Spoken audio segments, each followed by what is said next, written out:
On our third anniversary, my boyfriend dropped a bombshell. $1 million breakup fee and news he was engaged to the ugly, overweight daughter of the richest man in town. At their wedding, he called me his plaything, while his bride mocked my humble origins and forced me to watch their ceremony. The entire room waited for me to break down in humiliation when Julian Vance, heir to the country's largest financial empire, cut through the crowd and addressed me respectfully as Miss Anya. When my true identity was revealed, my ex and his family froze in shock, and the wealthy bride literally wet herself in fear. Want to marry me? Maybe in your next life. It was the weekend and also the third anniversary of my relationship with Liam O'Connell. Sunlight streamed through the floor-to-ceiling windows of my apartment as I hummed a tune preparing his favorite beef Wellington. 3 years, over 1,000 days and nights together. We'd evolved from college sweethearts to where we were now. Him a rising star in the business world and me the gentle, steadfast girlfriend behind him. At least that's what I thought I was. The doorbell rang. I excitedly ran to answer it, thinking Liam had come home early to surprise me. Instead, standing at the door was David, Liam's humorless robot-like assistant. He was holding a massive, beautifully wrapped velvet box and a thick manila envelope. Miss Anya, he said, omitting my surname, his tone mechanical. Mr. O'Connell asked me to deliver these to you. My heart sank with a sense of foreboding. Where's Liam? Is he? Sir is in a meeting, David interrupted, handing me the items. Sir said to thank you for your companionship these past 3 years. These are your compensation. Compensation. With trembling hands I opened the box. Inside wasn't an anniversary gift but a brand new Maserati key alongside a Swiss bank bearer note with a number that made me dizzy. $10 million. I looked up sharply at David, who remained expressionless. Still shaking, I opened the envelope. Inside was the deed to a fully paid luxury apartment on Manhattan's Central Park West with my name, Anya Petrova, listed as the owner. Beneath the deed was an elegantly designed engagement invitation. Groom, Liam O'Connell. Bride, Tiffany Goldman. Engagement ceremony dinner. Tonight at 7 p.m. Location, the Waldorf Astoria Hotel. Boom. My world imploded as if hit by an atomic bomb, instantly leveled to the ground, leaving nothing but thick smoke and a piercing ringing in my ears. On our third anniversary, his gift to me was an invitation to his engagement to someone else, plus an apartment, a car, and $10 million. A breakup fee. What was this? The year's best satirical script. I don't understand. My voice was as dry as the Sahara Desert. David, tell me this isn't real. This is just Liam's joke, right? Right. David pushed his gold-rimmed glasses up his nose, his eyes behind the lenses devoid of emotion. Miss Anya, sir is serious. He hopes you'll accept this gesture and that you both move on with your lives. Move on. Go to hell with moving on. I felt all the blood in my body flowing backward, then erupting like a volcano. I rushed out of the apartment like a madwoman, forgetting to change out of my loungewear, grabbing my car keys and racing to the parking lot. I drove my old Mini Cooper, speeding all the way to Liam's company, O'Connell Group headquarters. In the lobby I was stopped by the receptionist. Excuse me, miss, do you have an appointment? I'm Anya Petrova. I need to see Liam O'Connell. Right now. Immediately. I was practically roaring.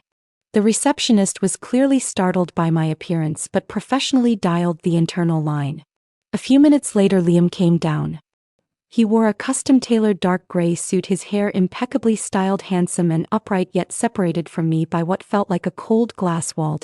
Anya, he noticed my disheveled state and frowned almost imperceptibly. Calm down. Let's find somewhere to talk. We'll talk right here. I ignored the strange looks from everyone around us. Liam, tell me, what's with that invitation? Who is Tiffany Goldman? Weren't we doing fine? He looked at me silently, his eyes no longer holding the tenderness and affection I knew, replaced by something I'd never seen before, the weariness and resolve of a grown man. Anya, we're over, he said, not loudly, but the words hit me like a sledgehammer. Why? Tears welled up uncontrollably. Tell me why. Did I do something wrong? I can change. We've been together for 3 years and you just end it like this. It's not about you. Liam shifted his gaze to the window. It's me. What exactly is the problem? I grabbed his arm, my nails nearly digging into his flesh. Look me in the eye and tell me. He finally looked at me again, his gaze cold as a surgical knife. O'Connell Group has been facing major problems lately. We have cash flow issues. The only way to get the investment we need to survive is through a marriage alliance with the Goldman family. Goldman? That Tiffany Goldman? I vaguely remembered. Wasn't she from some nouveau riche family in the city? So for money for your family business you're sacrificing our relationship? I couldn't believe my ears. Anya. Liam gently removed my hand, his tone carrying a condescending pity. You need to understand that dating and marriage are different things.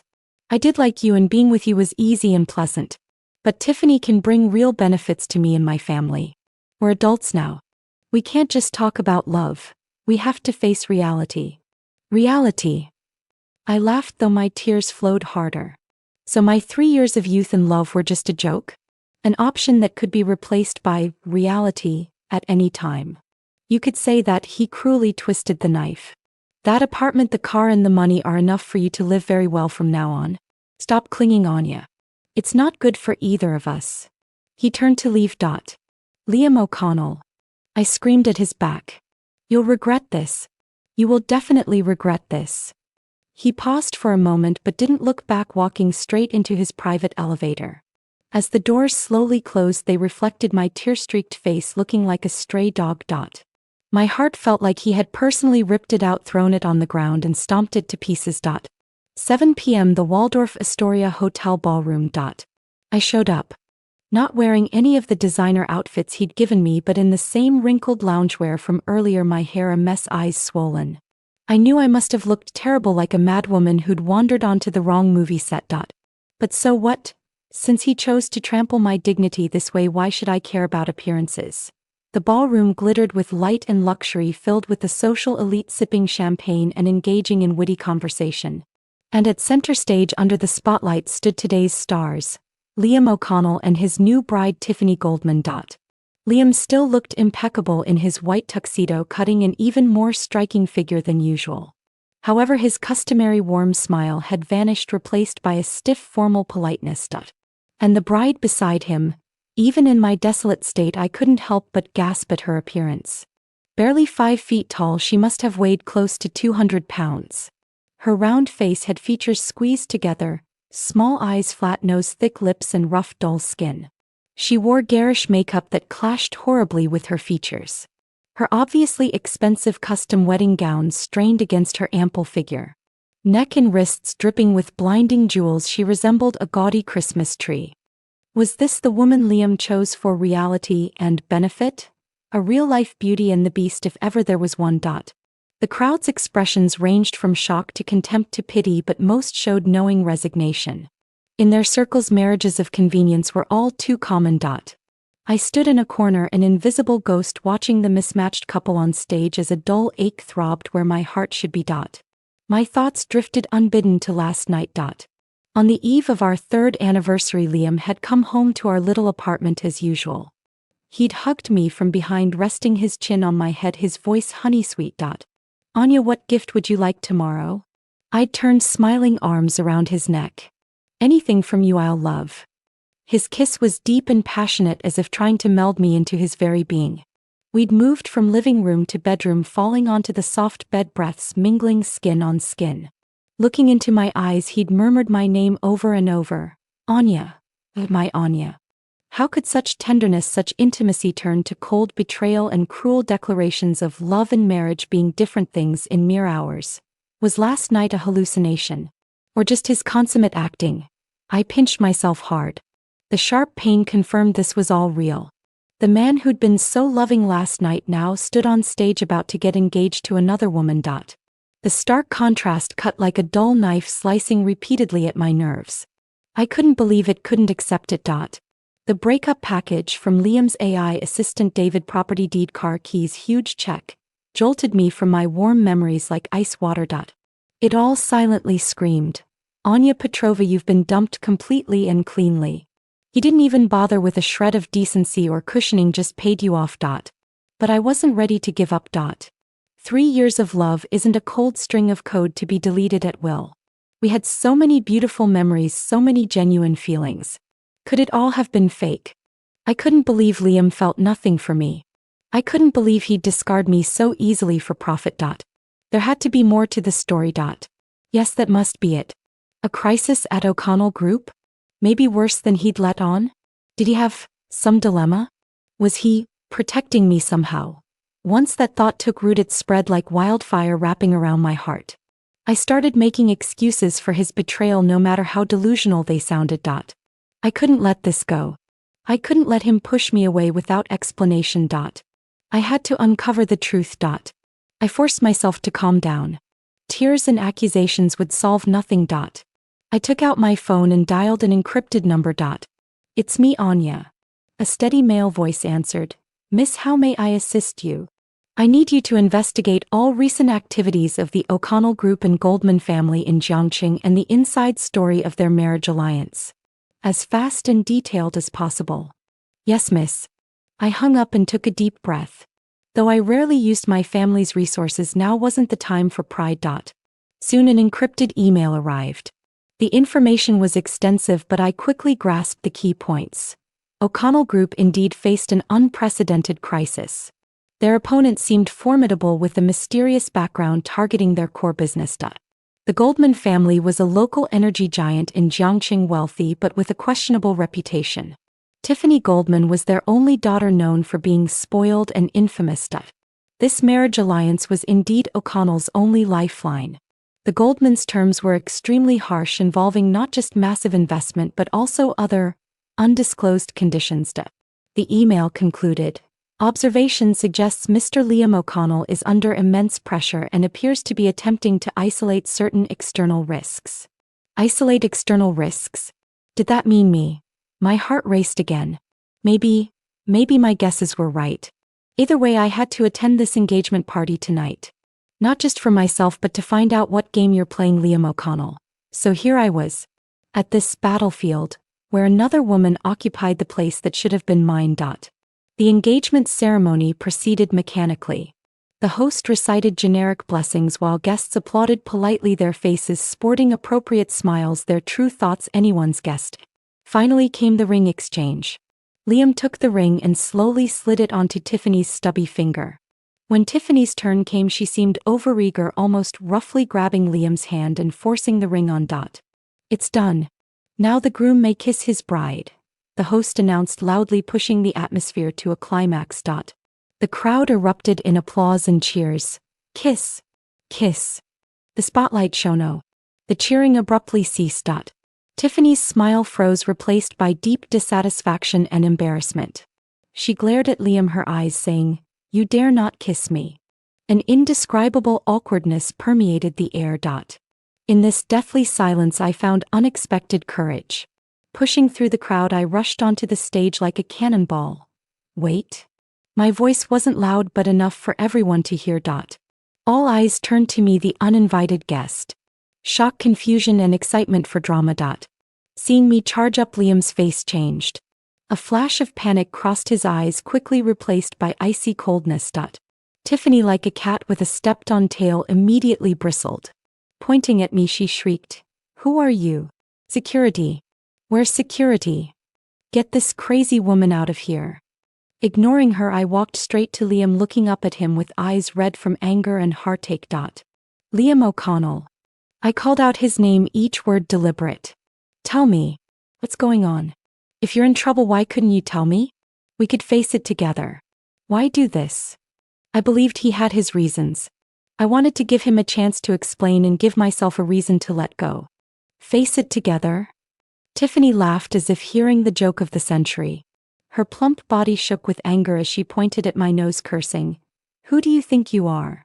Some poor trash Liam dumped. You dare say you'll face things with him? You shameless bitch. Ruining someone's engagement. Security. What are you waiting for? Throw her out. Beat her hard." Her hysterical appearance, coupled with that twisted face, was utterly ugly.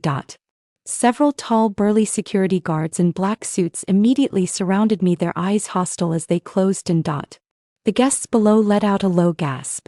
Things were getting interesting. I instinctively stepped back, my spine ramrod straight. I couldn't show fear. I'm Anya Petrova. Even if I've been dumped, I won't be humiliated by the likes of her. Just as the guards were about to touch me, Liam suddenly spoke. His voice was cold as a winter wind in an ice cellar devoid of any warmth. Stop. The guards halted, looking at him. Liam's gaze swept over me, filled with unfamiliarity and disgust. Tiffany's right, he said slowly, each word like a poisoned icicle stabbing into my heart. You were just a pastime when I was bored, a plaything. Now I'm tired of you. Have some self-awareness, take the money and get lost. Don't embarrass yourself here. Plaything, pastime, get lost. These words from his mouth hurt 1,000 times more than Tiffany's insults. I stared at him in disbelief.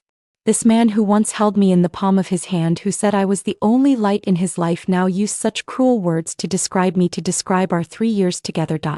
My heart died completely. All fantasies, all hopes turned to dust the moment his words fell. Seeing Liam so decisively distance himself, Tiffany immediately became smug. Like a victorious fat hen, she puffed out her chest and walked up to me, looking down her nose. Did you hear that, you slut? She jabbed her short fat finger with bright red nail polish at my forehead. Liam said it himself. You're just a plaything. Now he's bored, so you should tuck your tail and run. You think you can face things together? You're not worthy. She looked me up and down, sneering at my cheap home clothes. Look at how poor you are. Do you know who I am? My dad is Lin Xiaong, Jiangqing's richest man. Chairman of Goldman Group. You bottom feeder trying to steal my man? Utterly delusional. Lin Xiaong, Jiangqing's richest. I laughed coldly inside. Just a local nouveau riche, no wonder she's so crude and vulgar. Let me tell you. Tiffany leaned in close, lowering her voice to a vicious whisper only I could hear. Liam O'Connell is mine now. His family, his company, they all need my family to survive. You'd better wise up and take that pittance to get as far away as possible. Otherwise, I have ways to make sure you can't stay in Jiangqing or even all of China. Blatant threats, undisguised arrogance. I ignored Tiffany's ranting and looked at Liam, my heart breaking yet too stubborn to let tears fall. Liam, my voice carried a barely noticeable tremor.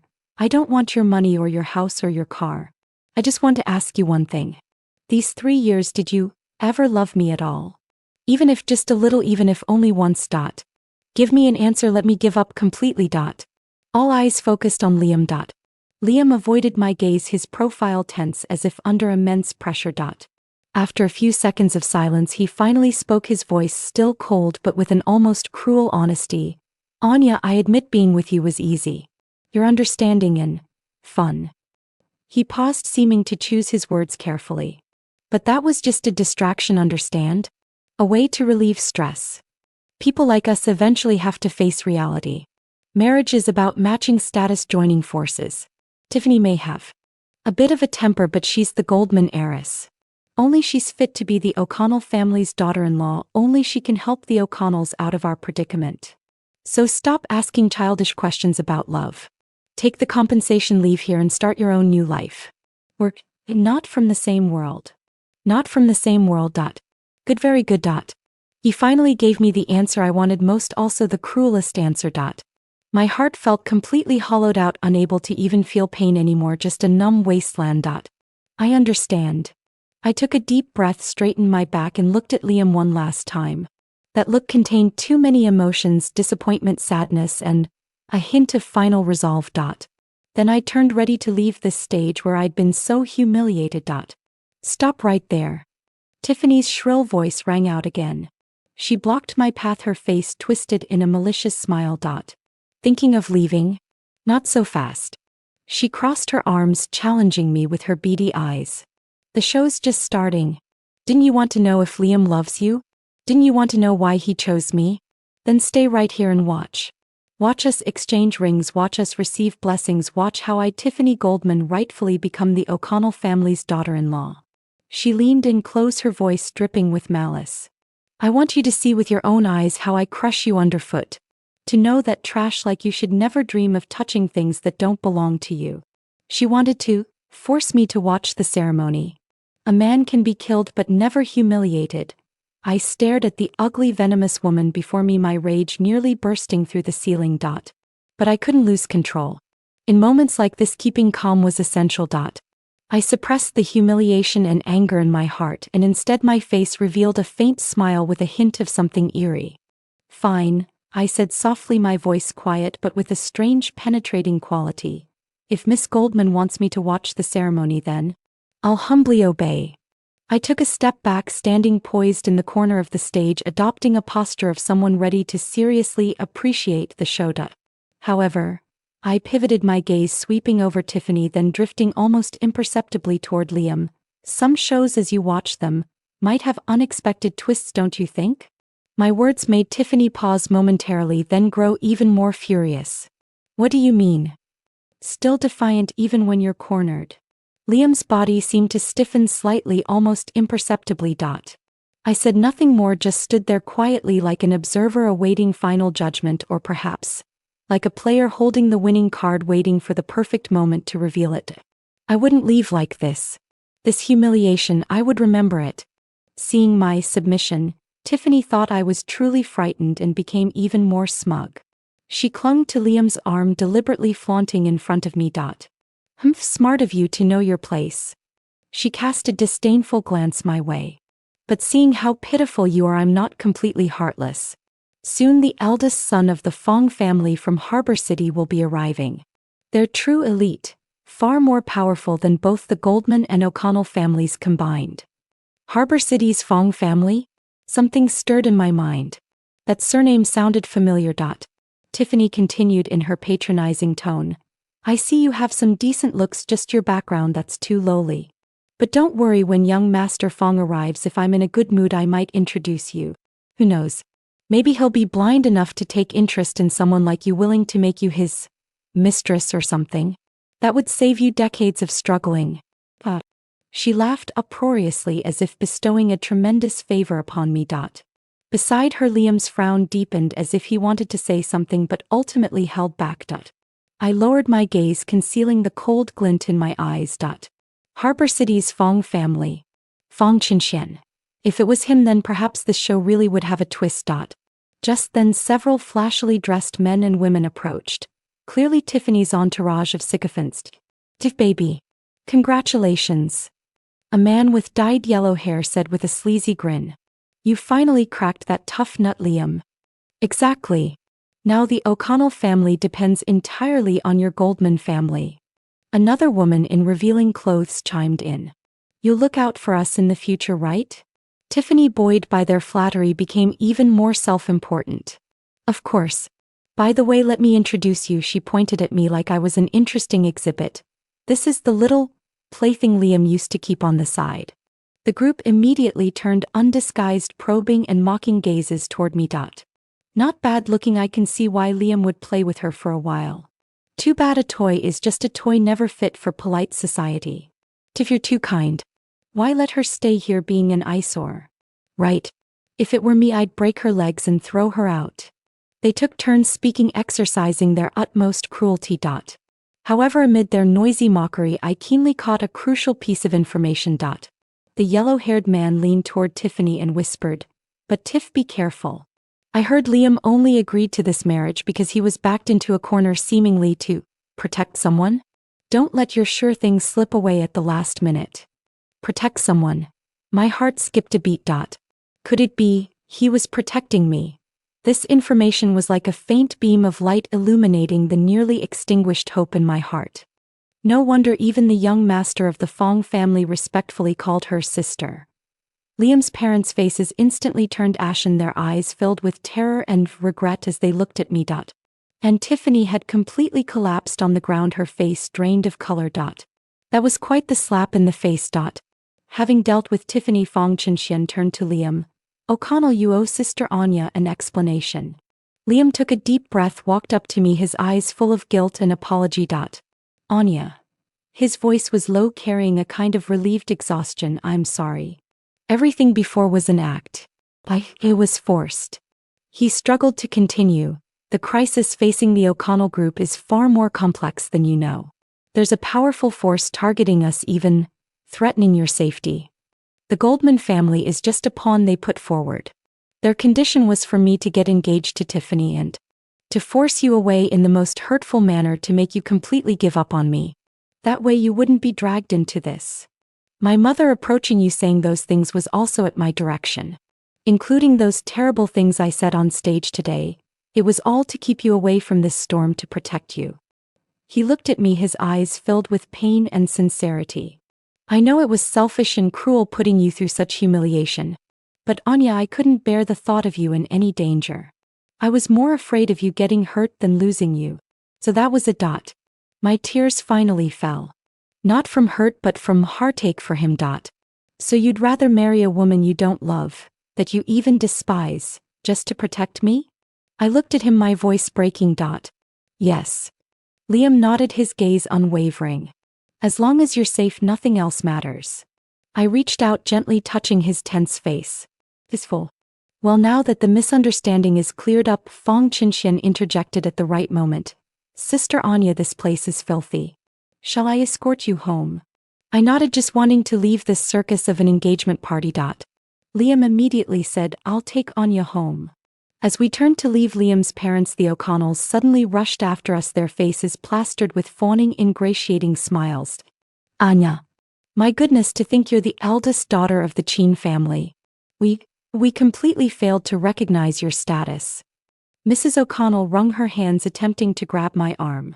It was all a misunderstanding. Please don't take it to heart. Yes.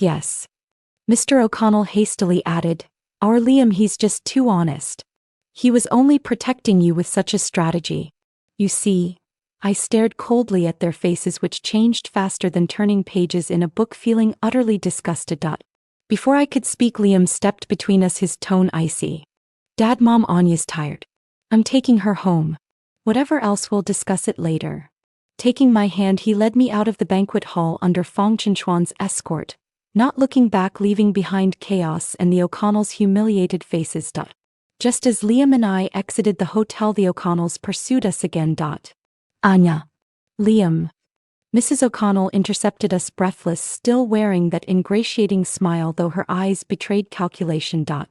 Oh, Anya, she began, rubbing her hands nervously. Since you're of such distinguished status, perhaps the O'Connell family's current crisis could be. And Mr. O'Connell chimed in, we've always wanted to expand our business to Haicheng but lacked connections. Could the Qin family possibly help us establish some relationships? They were actually trying to use my status, asking the Qin family to solve their crisis, even hoping to ride my coattails into Haicheng's market. Their audacity was astonishing. I nearly laughed from the absurdity. Minutes ago they'd humiliated me completely. Now, knowing my identity, they'd flipped like pancakes, seeking favors. Dad. Mom. What are you saying? Liam's face darkened instantly, his voice tight with suppressed fury. What do you take me for? What do you take Anya for? Using her to solve family problems? How could you even think it? Liam. Watch your tone. Mrs. O'Connell grew indignant. We're only thinking of your good, of the O'Connell family's good. Anya is the Qin family's daughter. This small favor would be nothing to her. Yes, son, we're family. Mr. O'Connell looked at me expectantly. Now that Anya knows the truth, she'll surely help us, right, Anya? I regarded them coldly.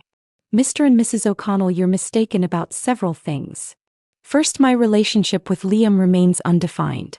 Second, even if we reconcile, the O'Connell family's affairs aren't for an outsider like me to interfere with, much less the Qin family. Third, I paused, my tone glacial. I, Anya Petrova, despise being manipulated and used. Want my help? Earn it with sincerity and capability. Dreaming of rising through nepotism? Keep dreaming. My words turned the O'Connells' expressions distinctly unpleasant. You, Mrs. O'Connell sputtered. Anya's right. Liam stood firmly beside me. The O'Connell family's problems are mine to solve without sacrificing anyone, especially not by using Anya. If you continue targeting her, don't expect me to honor our family ties. Seeing Liam defend me without hesitation, the last remnants of my doubt vanished like smoke. Ultimately, the O'Connell group's crisis was resolved with the Qin family's casual assistance. My heart had softened in the end. Watching Liam run himself ragged for the family business, I couldn't truly stand aside. I asked Qinxian to suggest, to those forces targeting the O'Connell group, that they back off. Of course I did this quietly without telling Liam. I didn't want him thinking he'd overcome the crisis only through my intervention. After the crisis passed, Liam came to me immediately. Unaware of my help, he embraced me with relief, repeatedly saying, "Thank you for still being by my side." The O'Connells somehow learned of the Chin family's assistance and completely reversed their attitude toward me, practically worshipping me. I remained neutral toward their attentions, maintaining my distance. After the storm, Liam's and my relationship, having weathered life or death trials and status reversals, emerged stronger and sweeter. He cherished and protected me doubly, wanting to present me with the world's finest treasures. He awkwardly learned to cook for me, quietly kept me company while I worked, and told me embarrassing childhood stories before sleep. He was no longer the O'Connell Group heir bound by family responsibility and calculations, but had returned to being the slightly foolish, somewhat stubborn, yet infinitely sincere Liam I'd fallen in love with. On our 4th anniversary, Liam chose the place where it all began, the university campus lawn that witnessed our first tentative steps toward love. There, with sunlight catching on his auburn hair, he knelt before me, holding a diamond ring that captured and scattered light in 1,000 directions. His eyes glistened with emotion. "Anya Petrova," he said, his voice breaking. "I'm sorry for all the pain I caused you. Thank you for not giving up on me. I don't expect you to forgive all my mistakes right away, but I swear from this day forward I'll devote my entire life to loving and protecting you. I'll never let you get hurt again." He looked up at me, vulnerability and hope written across his face. "So my lady, my queen, will you marry me, this fool who almost made the biggest mistake of his life?" In the golden afternoon light, his gaze was pure devotion. I nodded through my tears, smiling. "Yes, I will." Our wedding was magnificent yet intimate.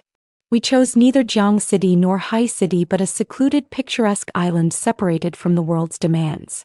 Only our closest family and friends received invitations. There were no business niceties, no hollow pleasantries. Only genuine well wishes and hearts full of love. The sun, the sand, the gentle rhythm of waves, and beside me the love I had almost lost but found again. "Yes, son, we're family." Mr. O'Connell looked at me expectantly. "Now that Anya knows the truth, she'll surely help us, right, Anya?" I regarded them coldly. "Mr. and Mrs. O'Connell, you're mistaken about several things. First, my relationship with Liam remains undefined. Second, even if we reconcile, the O'Connell family's affairs aren't for an outsider like me to interfere with, much less the Chin family. Third," I paused, my tone glacial, "I, Anya Petrova, despise being manipulated and used. Want my help? Earn it with sincerity and capability. Dreaming of rising through nepotism? Keep dreaming."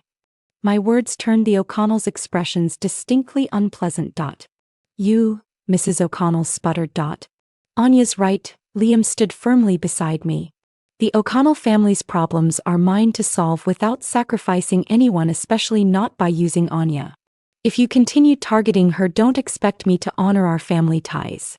Seeing Liam defend me without hesitation, the last remnants of my doubt vanished like smoke. Ultimately, the O'Connell Group's crisis was resolved with the Chin family's casual assistance. My heart had softened in the end. Watching Liam run himself ragged for the family business, I couldn't truly stand aside.